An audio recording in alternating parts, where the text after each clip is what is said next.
Hi hello friends, എല്ലാ കൂട്ടുകാർക്കും പുതിയൊരു റിവ്യൂയിലേക്ക് സ്വാഗതം. അങ്ങനെ എല്ലാവർക്കും ചായ കൊടുക്കുമ്പോൾ എല്ലാവർക്കും ചായ ഭയങ്കര ഇഷ്ടമാണ്. ആ സമയത്ത് മുത്തശ്ശി പറയുന്നുണ്ട്, ഈ ചായ കുടിച്ചാൽ അറിയാം കൈപുണ്യമുള്ള ഒരാൾ ഇതിന് പുറകിലുണ്ടെന്ന് എന്ന് പറയുമ്പോൾ മനോരമ പറയുന്നുണ്ട്, അല്ലെങ്കിലും ഈ കീറസാരീനെ എന്താണ് പുകഴ്ത്താണ്ട് അമ്മയ്ക്ക് ഒരു സമാധാനം ഉണ്ടാവില്ലല്ലോ എന്നൊക്കെ പറയുവാണ്. ആ സമയത്ത് നമ്മുടെ മുത്തശ്ശി പറയുന്നുണ്ട്, മോളെ ശ്രുതി, നീ ഇത് കുറച്ച് വർഷങ്ങൾക്ക് മുമ്പ് ഇവിടെ വരേണ്ടതായിരുന്നു ഒരാളെ നന്നാക്കാൻ വേണ്ടിയിട്ടെന്ന് പറയുമ്പോഴേക്കും മനോരമ പറയുന്നുണ്ട്, ലുക്ക് അഞ്ജലി, ഈ അമ്മ പറഞ്ഞത് എന്നെ ഉദ്ദേശിച്ചിട്ടാണ്, എന്നെ മാത്രം ഉദ്ദേശിച്ചിട്ടാണെന്നൊക്കെ പറയുമ്പോഴേക്കും മുത്തശ്ശി ചിരിക്കുക കേട്ടോ. അതിനുശേഷം നമ്മുടെ അഞ്ജലി പറയുന്നുണ്ട്, ഒരു കാര്യം ചെയ്യ് ശ്രുതി, ലാവണ്യക്ക് ചപ്പാത്തി ഉണ്ടാക്കണത് എങ്ങനെയാണെന്ന് ഒന്ന് പഠിപ്പിച്ചു കൊടുക്കാൻ പറയാണ്. ചപ്പാത്തിയോ? അത് നാളെ ഉണ്ടാക്കിയാൽ പോരെ ചേച്ചി എന്ന് ലാവണ്യ ചോദിക്കുമ്പോഴേക്കും നമ്മുടെ ശ്രുതി പറയുന്നുണ്ട്, ചപ്പാത്തി ഞാൻ ഉണ്ടാക്കാൻ പഠിപ്പിക്കാം ലാവണ്യ മേഡം എന്ന് പറയുവാണ്.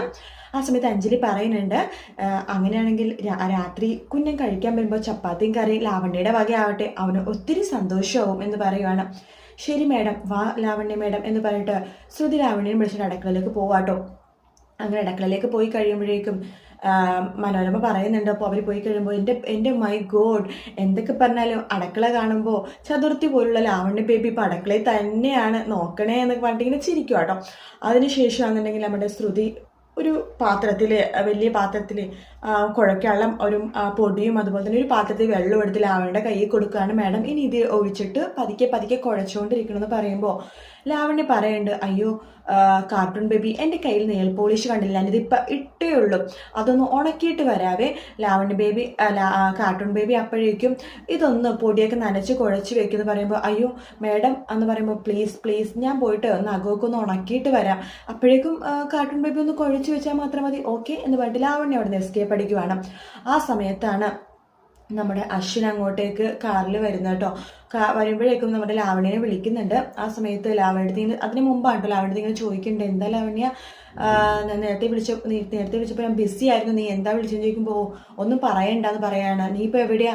ഞാനിപ്പോൾ അടുക്കളയിലാണ്, ചപ്പാത്തി ഉണ്ടായിക്കൊണ്ടിരിക്കുക, കാർട്ടൂൺ ബേബിയുടെ ട്രെയിനിങ് ആണല്ലോ, ഞാൻ പിന്നെ വിളിക്കാം എന്ന് പറഞ്ഞിട്ട് ഫോൺ കട്ട് ചെയ്തിട്ടാണ് കേട്ടോ ലാവണ്യ അവിടെ നിന്ന് നെയിൽ പോളിഷ് ഉണക്കാണെന്ന് പറഞ്ഞിട്ട് പോകുന്നത്. ആ സമയത്ത് അശ്വിൻ വീട്ടിലേക്ക് എത്തുവാണ്. വീട്ടിലേക്ക് എത്തുമ്പോഴേക്കും നമ്മുടെ അശ്വിൻ മനസ്സിൽ വിചാരിക്കാണ്ട്, ഈ സമയത്ത് എപ്പോഴും ഞാൻ എന്താ ഇവളെക്കുറിച്ച് തന്നെ ആലോചിക്കുന്നത്, ആ ശ്രുതി ലക്ഷ്മിനെ കുറിച്ച് തന്നെ ആ ആലോചന നിർത്തിയേ പറ്റൂ എന്ന് അശ്വിൻ മനസ്സിൽ വിചാരിക്കുന്നുണ്ട്. അപ്പോഴാണ് അശ്വിൻ്റെ ഫോണിലേക്ക് ഒരു കോള് വരുന്നത്. അന്ന് ചെയ്ത കാർട്ടൂണിൻ്റെ പൈസ ക്രെഡിറ്റ് ആയെന്ന് പറഞ്ഞിട്ടുള്ള കോളായിരുന്നു. അപ്പോൾ അന്ന് മോഡലായിട്ട് അഭിനയിച്ച ശ്രുതിക്ക് പൈസ കൊടുക്കേണ്ടതെന്ന് ചോദിച്ചിട്ട് നമ്മുടെ അഡ്വർടൈസ്മെൻറ്റിൻ്റെ ഏജൻസിന്ന് വിളിക്കുമ്പോഴേക്കും അശ്വിൻ പറയേണ്ടതേ, ഞാൻ നിങ്ങൾക്കൂടെ പണം തന്നല്ലോ, നിങ്ങളിനി ശ്രുതിക്ക് പണം കൊടുത്തു അവർക്ക് പണം കൊടുത്തു എന്ന് അന്വേഷിക്കേണ്ട കാര്യമൊന്നുമില്ല എന്ന് പറഞ്ഞിട്ട് ഫോൺ കട്ട് ചെയ്യുവാണ്. അങ്ങനെ നമ്മുടെ അശ്വിനാണെങ്കിൽ അന്നത്തെ ആ ഒരു ആടിനെ കുറിച്ച് ആലോചിക്കുക കേട്ടോ. ശ്രുതി അന്ന് സാരിയെ കൊടുത്ത് വന്നിട്ട് ആ ആടിനെ കുറിച്ച് ആലോചിച്ച് പോവാണ്. പക്ഷേ എപ്പോഴും ഇവളുടെ വിചാരം മാത്രമേ ഉള്ളൂ പറഞ്ഞിട്ട് നമ്മുടെ അശ്വിൻ അടുക്കളയിലെ ഭാഗത്തേക്ക് പോകാൻ പോവാണ്. അവിടെയാണ് ലാവണ്യ എന്ന് പറഞ്ഞത്, അവൾക്കൊരു സർപ്രൈസ് കൊടുക്കാം എന്ന് പറഞ്ഞിട്ട് അശ്വിൻ അടുക്കളയിലേക്ക് പോകാൻ മുമ്പ് കറണ്ട് പോകും. അപ്പോൾ രാമേട്ടൻ പറയുന്നുണ്ട്, ഇൻവെർട്ടർ ചെറിയൊരു ഇഷ്യൂ ഉണ്ട് മോനെ, അതുകൊണ്ടാണ് കറണ്ട് പോയപ്പോൾ ഇത് ഓണാവാൻ ഇത്തിരി താമസം, 5 മിനിറ്റിനുള്ളിൽ തന്നെ ഓണാവുമെന്ന് രാമേട്ടൻ പറയുന്നുണ്ട്. ശരിയെന്ന് പറയുവാണ്. അതിനുശേഷം നമ്മുടെ അശ്വിൻ നേരെ പോണത് അടുക്കളയിലേക്കാണ്. അവിടെ നമ്മുടെ ശ്രുതി മാവ് ഇങ്ങനെ കുഴച്ചുകൊണ്ടിരിക്കുമായിരിക്കും കേട്ടോ. ആ സമയത്ത് നമ്മുടെ അശ്വിൻ നമ്മുടെ ശ്രുതിയുടെ മേത്തേനെ കൈവെക്കുവാണ്. എന്നിട്ട് പറയുന്നുണ്ട്, ലാവണ്യ നീ ഞാൻ വിളിച്ചപ്പോൾ ഭയങ്കര അപ്സെറ്റ് ആയിരുന്നല്ലോ ഫോണിൽ, എന്ത് പറ്റി എന്ന് ചോദിച്ചിട്ട് ഇങ്ങനെ എന്ത് പറ്റി എന്നൊക്കെ ചോദിച്ച് സംസാരിക്കുന്ന സമയത്ത് ശ്രുതിക്കാണെങ്കിൽ എന്ത് ചെയ്യണമെന്ന് അറിയാണ്ട് ആകെ ഇങ്ങനെ അപ്സെറ്റ് ആയിട്ടിരിക്കുക കേട്ടോ. ആ സമയത്ത് പെട്ടെന്ന് കറണ്ട് വരുമ്പോഴേക്കും ശ്രുതി തിരിയുമ്പോഴേക്കും നീ എന്താ ഇവിടെ എന്ന് പറഞ്ഞിട്ട് ഇങ്ങനെ കൈ ചൂണ്ടി സംസാരിക്കുകയാണ്. ഇനി ഞാനൊരു കാര്യം പറയട്ടെ, ഇനി പറയാൻ പോകുന്ന ഭാഗങ്ങൾ ഹിന്ദിയിൽ ഒരു 2 എപ്പിസോഡ് ഇതിൽ കാണിക്കുന്നില്ല കേട്ടോ. അതായത് 2 എപ്പിസോഡ്, അതായത് ഞാൻ ഇന്നലെ പറഞ്ഞ കാര്യങ്ങളല്ല അതിലിത് കാണിക്കുന്നില്ല. 2 എപ്പിസോഡ് കഴിഞ്ഞിട്ടുള്ള ഭാഗമാണ് ഇനി ഞാൻ പറയാൻ പോകുന്നത്. കാരണം ഭയങ്കര സ്പീഡിലാണ് ഇന്നത്തെ എപ്പിസോഡ് കഴിഞ്ഞു പോയത്. ശ്രുതിയിട്ട് ഗെറ്റ് ഔട്ട് എന്ന് പറഞ്ഞിട്ട് ഇങ്ങനെ അശ്വിൻ പറഞ്ഞയക്കുവാണ്. ആ സമയത്ത് ലാവണ്യ വരുന്നുണ്ട്. AS എന്ന് പറയുമ്പോൾ നീ ഒന്നും പറയണ്ടെന്ന് പറഞ്ഞിട്ട് ശ്രുതി ഗെറ്റ് ഔട്ട് എന്ന് പറഞ്ഞിട്ട് ശ്രുതിനെ പറഞ്ഞയക്കുവാണ് അവിടെ നിന്ന് അശ്വിൻ കേട്ടോ. അങ്ങനെ ശ്രുതിനെ അശ്വിനോടൊന്ന് പറഞ്ഞയച്ചിട്ട് പിന്നെ കാണിക്കുന്നത് രാവിലെയാണ്. രാവിലെ നമ്മുടെ എല്ലാവരും പൂജയ്ക്ക് റെഡി ആവുന്ന സമയത്ത് ആകാശ് വരുന്നുണ്ട്. മുത്തശ്ശി എല്ലാവരും റെഡിയായോ, അഞ്ജലി ചേച്ചി എവിടെയെന്ന് ചോദിക്കുമ്പോൾ അഞ്ജലി ഇതുവരെ വന്നില്ലേ, അവളെവിടെ, ഞാൻ അവളിവിടെ ഉണ്ടാവിച്ചിട്ടാണ് വന്നതെന്ന് പറയുമ്പോൾ നമ്മുടെ ശ്യാം വരുന്നുണ്ട്. അഞ്ജലി എവിടെ ശ്യാമേട്ടാന്ന് ആകാശ് ചോദിക്കുമ്പോൾ അഞ്ജലി ഇവിടെ ഇല്ലേ, അവളെ മുറി കാണാതെ ഇപ്പോൾ ഞാൻ വിചാരിച്ച് ഇവിടെ ഉണ്ടാവുമെന്ന്. അപ്പോഴേക്കും അശ്വിനും വരുവാണ്. ചേച്ചി എവിടെയെന്ന് ചോദിക്കുമ്പോൾ ചേച്ചിനെ കാണുന്നില്ല എന്ന് പറയുകയാണ് മനോരമ. ചേച്ചിനെ കാണുന്നില്ലെന്നോ? ചേച്ചി ഇത് എവിടെ പോയെന്ന് ചോദിക്കുമ്പോഴേക്കും മുത്തശ്ശി പറയണ്ട, എല്ലാത്തിനും കാരണം ഈ അശ്വിൻ തന്നെയാണ്. നീ ഇന്നലെ അവൾ അത്രമാത്രം വഴക്ക് പറഞ്ഞുകൊണ്ടാണ് അവളെ മനസ്സ് വേദനിച്ച് അവളോട് ഇങ്ങനെ പോയതായിരിക്കും എന്ന് പറയാണ്. ശ്യാം പറയുന്നുണ്ട്, അശ്വിൻ നീ വിഷമിക്കൊന്നും വേണ്ട, അവൾ ഇവിടെയെങ്കിലും തന്നെ കാണും എന്ന് പറഞ്ഞിട്ട് അവർ 3 പേര് അന്വേഷിക്കുക കേട്ടോ. ശ്യാം ആണെങ്കിൽ മുകളിൽ നിന്ന് അന്വേഷിക്കുന്നു, അതുപോലെ തന്നെ അശ്വിനാണെങ്കിൽ നിലത്തൊക്കെ അന്വേഷിക്കുകയാണ്, ആകാശ് പുറത്തൊക്കെ അന്വേഷിക്കുന്നുണ്ട്. അപ്പോൾ അവിടെ എവിടെയും കാണുന്നില്ല. ആ സമയത്ത് ആരോ കോൺബെൽ അടിക്കണ കേൾപ്പിക്കുവാണ്. ആ സമയത്ത് അശ്വിൻ പറയുന്നുണ്ട് മുത്തശ്ശിയുടെ മുത്തശ്ശി വിഷമിക്കൊന്നും വേണ്ട, ഇന്നലെ ഞാൻ ശ്രുതിനെ വഴക്ക് പറഞ്ഞുകൊണ്ടാണല്ലോ ചേച്ചി പിണങ്ങിപ്പോയത്. ശ്രുതിനെ ഞാൻ ഇന്നലെ രാത്രി തന്നെ അവളെ വീട്ടിൽ പോയി കണ്ടിരുന്നു, അവൾ ഇന്ന് രാവിലെ എന്തായാലും ഇവിടെ വരും എന്ന് പറയണം. ആ സമയത്ത് കോൺബെൽ അടിക്കണ കേൾക്കുമ്പോഴേക്കും അശ്വിൻ പോയിട്ട് വേഗം പോയി വാതിൽ തുറക്കുമ്പോൾ അത് ശ്രുതി ആയിരിക്കും കേട്ടോ.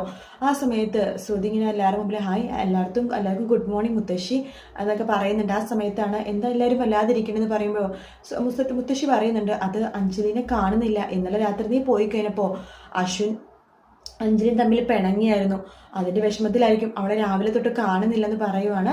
ആ സമയത്ത് അശ്വിൻ പറയണ്ടേ ഞാൻ ഒരു കാര്യം ചെയ്യാം, അമ്പലത്തിലൊക്കെ പോയി നോക്കിയിട്ട് വരാമെന്ന് പറയുമ്പോൾ മുത്തശ്ശി പറയുന്നുണ്ട്, നീ ഒരു കാര്യം ചെയ്യും, ശ്രുതിനെയും കൂടി കൂട്ടിക്കൊണ്ട് പോകും, ശ്രുതിനെ കാണുമ്പോൾ അവൾക്ക് സന്തോഷവും, ശ്രുതിയുടെ പേരിലാണല്ലോ നിങ്ങൾ ഇന്നലെ വഴക്കിട്ടത്, ശ്രുതിനെയും കൂടി കൂട്ടിക്കൊണ്ട് പോകാൻ പറയാണ്. അങ്ങനെ അശ്വിനും ശ്രുതിയും കൂടി അഞ്ജലിനെ അന്വേഷിച്ച് പുറത്തേക്ക് ഇറങ്ങും കേട്ടോ.